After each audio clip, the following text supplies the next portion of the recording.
आइए अब हम गॉस की प्रमेय पर आधारित कुछ सवाल करने की कोशिश करते हैं।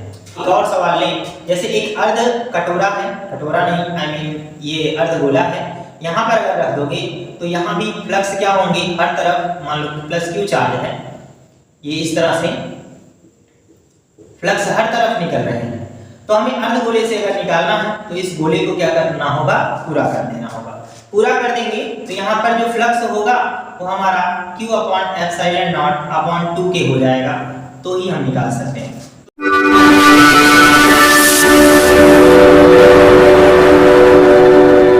Hi everyone, welcome back to my channel. Class 12 physics chapter number 1 electric charge and field का एक नया लेक्चर लेकर आए हैं और ये लेक्चर है गॉस की प्रमेय पर आधारित। काफी इंपॉर्टेंट टॉपिक है, आप समझ चुके हैं अगर आपने ऑफलाइन क्लास या फिर कहीं पर ये सुन रखा होगा। अगर नहीं सुना है तो अब से जान लो, क्योंकि गॉस की प्रमेय चैप्टर नंबर 1 की एक जान है। तो इसे बेहतर तरीके से समझने के लिए वीडियो लास्ट तक देखना। वीडियो पसंद आए तो इसे और वीडियो तक जरूर पहुंचाइएगा। देखिए, गॉस का जो प्रमेय है वह फ्लक्स निकालने का एक फॉर्मूला है, एक शॉर्टकट है। इससे पहले वाली वीडियो में हमने फ्लक्स निकालने का एक फॉर्मूला बताया था आपको कि फाई ई बराबर होता है EA cos थीटा, जिससे हम क्या करते हैं, किसी भी पृष्ठ से निकलने वाले फ्लक्स की गणना तो कर लेते हैं, लेकिन अब अगर वहां पर आवेश बहुत ज्यादा है तो हम कैसे निकालेंगे। तो इसके लिए गॉस अंकल ने हमें क्या किया, एक फॉर्मूला ऐसा दिया जिससे हम क्या कर सकते हैं, बिना किसी झंझट के फ्लक्स की गणना कर सकते हैं, बशर्ते वह पृष्ठ कैसा होना चाहिए, बिल्कुल क्लोज होना चाहिए। तो आइए इस टॉपिक को समझते हैं।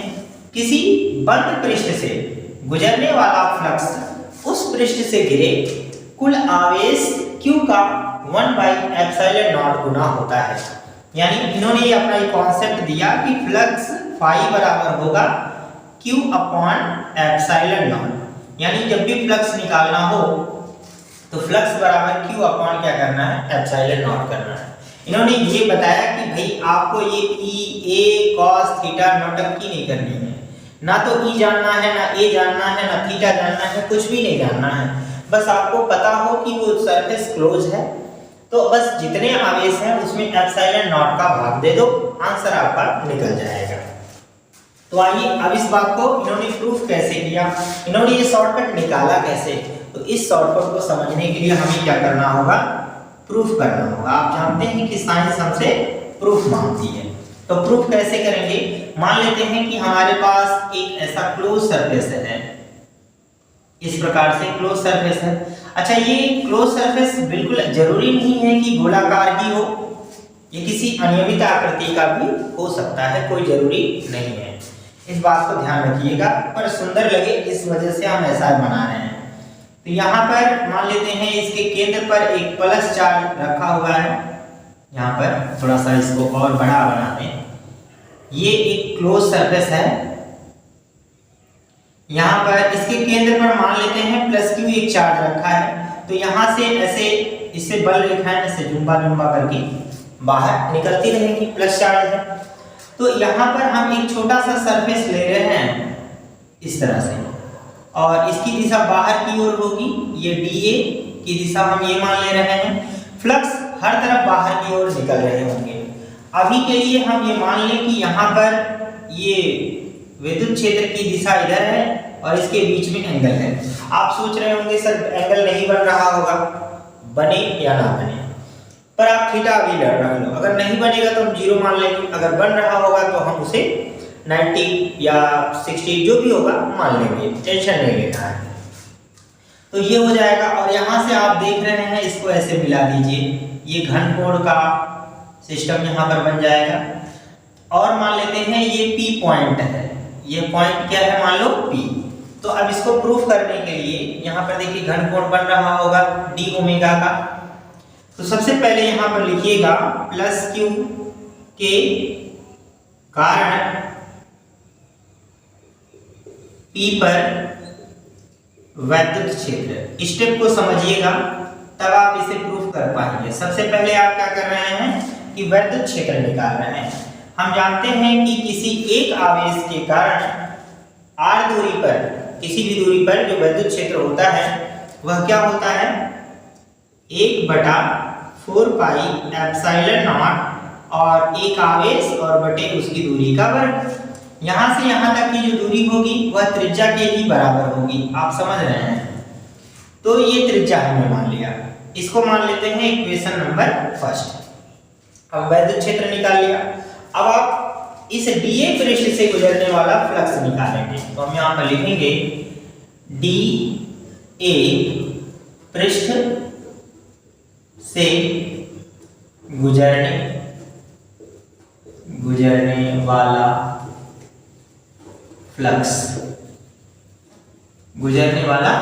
फ्लक्स, क्या हो जाएगा, डी फाई बराबर E D A cos theta.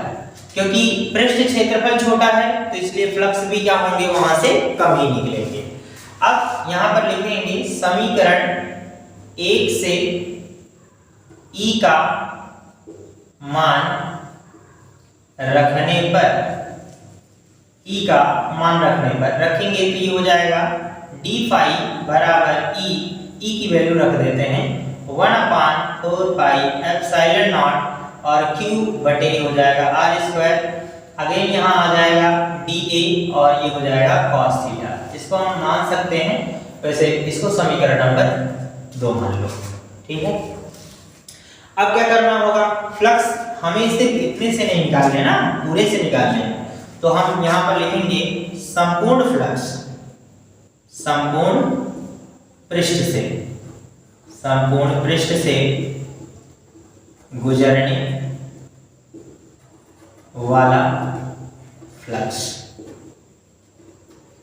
तो ये छोटे छोटे फ्लक्स जो हैं इनको हम जोड़ना चाहते हैं, तो जोड़ेंगे तो कैसे हो जाएगा भाई, दोनों पक्षों का क्या करिए, इंटीग्रेशन कर दीजिए। इधर भी इंटीग्रेशन डी फाई और इधर भी इंटीग्रेशन हम कर देते हैं 1/4 पाई एप्सिलॉन नॉट और ये हो जाएगा भैया Q बटे r² और यहाँ आ जाएगा dA cos थीटा। अब जो चीजें कांस्टेंट हैं उनको हम क्या करते हैं, बाहर कर लेते हैं।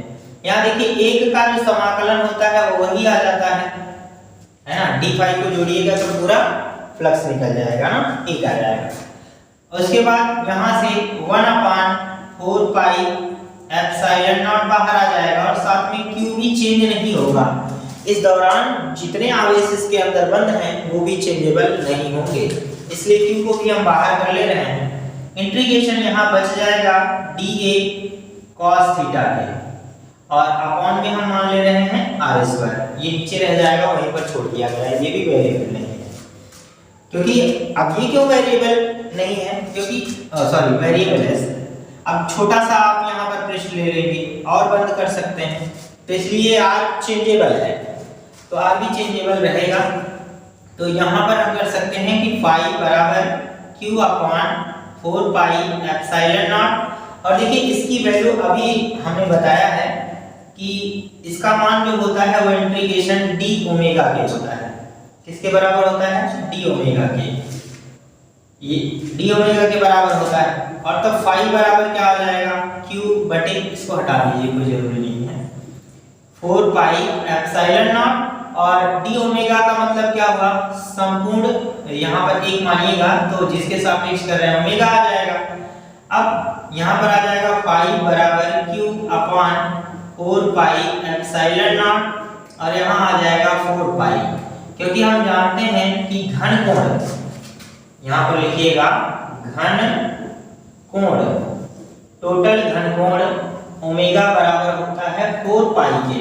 यहाँ 4 पाई हमने लिख दिया, 4 पाई से 4 पाई कट गया तो फाई बराबर हो जाएगा Q बटे एप्सिलॉन नॉट बच जाएगा।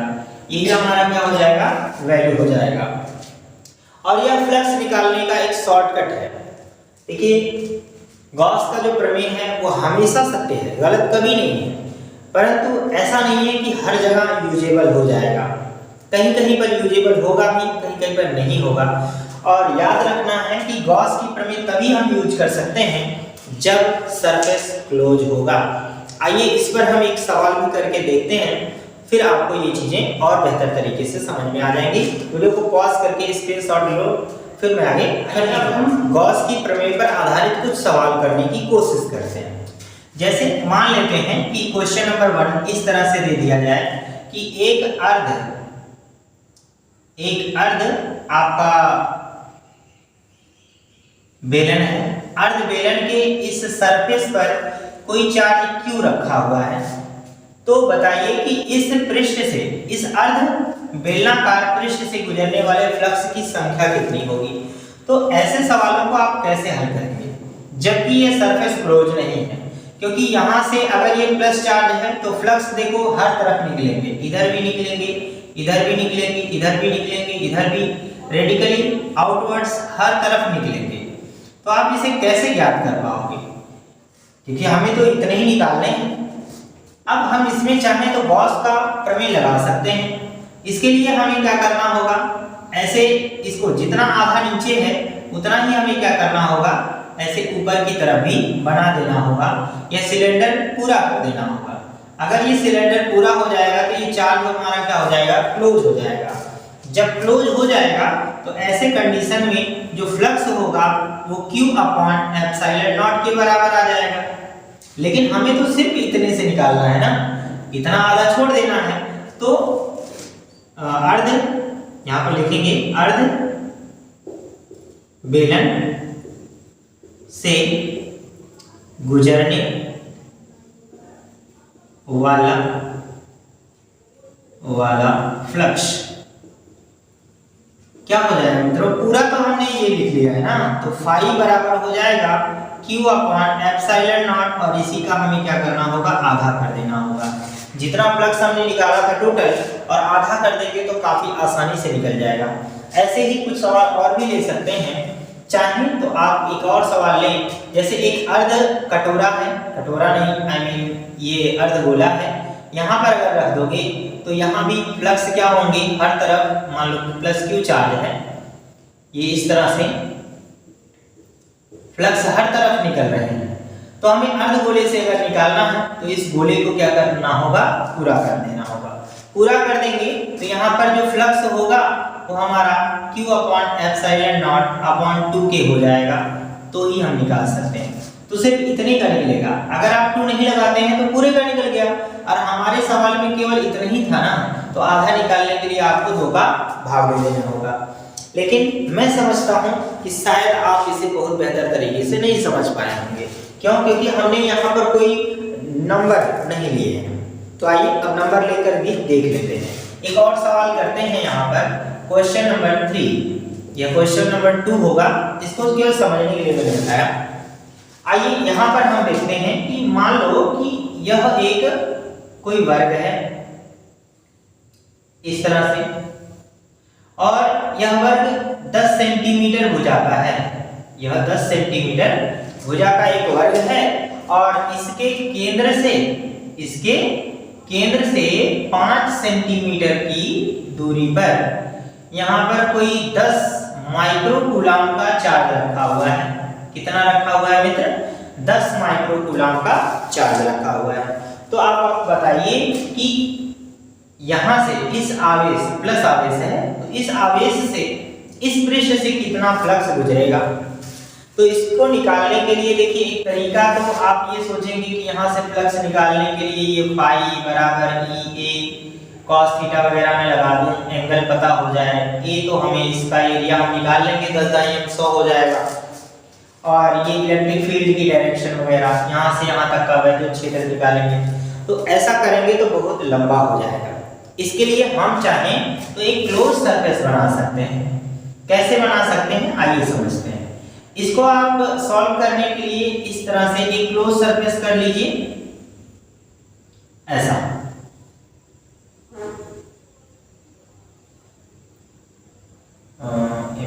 इस तरह से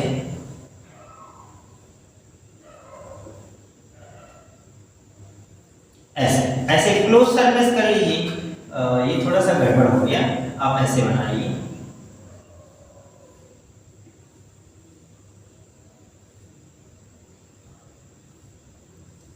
इस तरह से अब आप देख रहे होंगे कि ये निचला वाला केवल क्षेत्रफल है तो इसको हम नीचे मान लें, ये 10 सेंटीमीटर, ये भी 10 सेंटीमीटर, यहाँ से 5 सेंटीमीटर की दूरी पर रखा हुआ है यहाँ पर, ये 10 माइक्रो कूलम का।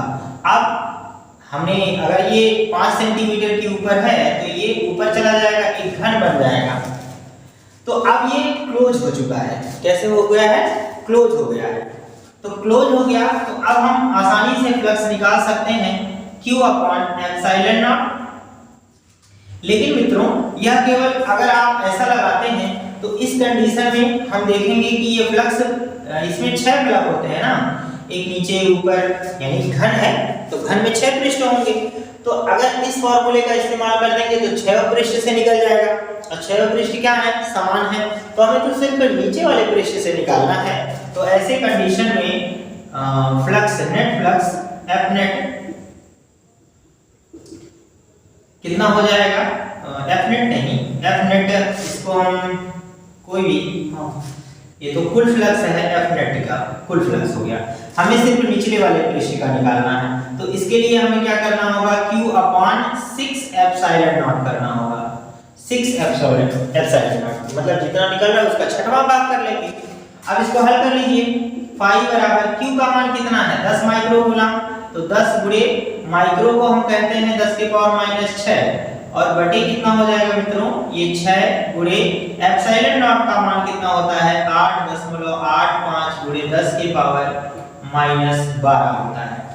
ठीक है, अब इसको हल कर लीजिए। ये आ जाएगा फाई बराबर, यहाँ देखिए 10 के पावर यहाँ पर आ जाएगा कितना? 10 के पावर -5 ऊपर हो जाएगा, और 10 के पावर ये -12 ऊपर जाएगा तो +12 हो जाएगा। यहाँ देखिए इसका गुणा यहाँ पर कर दीजिए, 6 बचे 30, और 6 अठे 48, 48 3 51, और 6 अठे 48, 48 5 53, इतना हो जाएगा। 2 अंकों पे दशमलव लगा लेंगे। इसको थोड़ा और हल करिएगा, ये फाई बराबर निकल कर आ जाएगा मित्रों। थोड़ा सा मैं ऊपर ले दे रहा हूँ, तो देखो फाई बराबर कितना आ जाएगा? ऊपर 10 के पावर +7 हो जाएगा, और नीचे आ जाएगा आपका ये 53.10। आप इस टोटल वैल्यू को हल कर लीजिए और यहाँ पर लिख लीजिएगा न्यूटन मीटर स्क्वायर पर कूलम। आंसर आपका निकल जाएगा मित्रों। इस तरह से हम गॉस की प्रमेय का इस्तेमाल करके काफी बड़े सवालों को आसान बना सकते हैं। यानी फ्लक्स निकालने का गॉस ने एक शॉर्टकट बताया है, जो फॉर्मूला उन्होंने दिया है, शॉर्टकट दिया है, जिससे हम आसानी से किसी भी पृष्ठ, लेकिन किसी भी क्लोज पृष्ठ से निकाल सकते हैं। ओपन पृष्ठ हो तो ये फॉर्मूला काम नहीं आएगा। तो अगर संभव हो सके तो उस सवाल में सरफेस को क्लोज कर लीजिए, अगर संभव है। क्लोज करने के बाद सवाल आसान हो जाएगा, फिर आप लगा सकते हैं। उम्मीद है कॉन्सेप्ट आपके क्लियर हुए होंगे। यदि फिर भी कोई डाउट रह जाए तो प्लीज कमेंट सेक्शन में जरूर लिखिएगा। मिलते हैं अगली वीडियो में एक और नए कंटेंट के साथ। तब तक के लिए अपना ख्याल रखिए। All the very best.